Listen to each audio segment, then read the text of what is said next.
Hello friends, চলে এসেছি আর একটা ট্রান্সলেশন ক্লাস নিয়ে। চলো আজকের ক্লাসটা শুরু করি। আমি হাঁচি থামাতে পারছি না, আই কান্ট স্টপ স্নিজিং। এখানে তোমাদের একটা কথা বলে দিই, তোমরা আই ক্যান নট স্টপ স্নিজিংও বলতে পারো। ক্যানটের শর্ট ফর্ম হচ্ছে ক্যান অ্যাপস্ট্রফি টি। ওকে, তুমি কি ফর্সা, আর ইউ ফেয়ার। খাবারটা সুস্বাদু ছিল, দ্য ফুড ওয়াজ টেস্টি।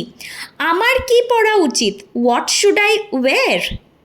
এই রুমের ভাড়া কত, হোয়াটস দ্য রুম রেট, কিংবা বলতে পারো হোয়াটস দ্য রুম প্রাইস। কিন্তু প্রাইস জেনারেলি কোনো জিনিসের ক্ষেত্রে ব্যবহার হয়। ধরো তুমি কোনো একটা মুড়ির প্যাকেট কিংবা একটা বিস্কিটের প্যাকেট কিনতে গেছো, তখন ওটাকে প্রাইস বলা হয়। কিন্তু মোর অ্যাপ্রোপ্রিয়েট ইংলিশ হচ্ছে rate, what's the room rate.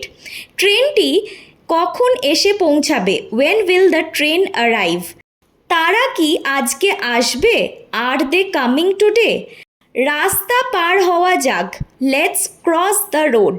আমার অন্য জুতা প্রয়োজন, আই নিড আদার শুজ। অন্য আর একটা চেষ্টা করা যাক, লেটস ট্রাই আনাদার ওয়ান। আমি হাঁটতে যেতে চাই, I want to go for a walk. গতকাল বৃষ্টি হওয়ার সম্ভাবনা ছিল, দেয়ার ওয়াজ প্রবাবিলিটি অফ রেন ইয়েস্টারডে। সম্ভাবনার ইংলিশ হচ্ছে প্রবাবিলিটি। এটা মনে রাখবে, এটা শুধু এইরকম সেন্টেন্সে না, যেখানেই তোমরা সম্ভাবনা কথাটা সেন্টেন্সে ব্যবহার করবে সেখানে সম্ভাবনার ট্রান্সলেশন হিসেবে ইংলিশে প্রবাবিলিটি কথাটা ব্যবহার করতে পারো।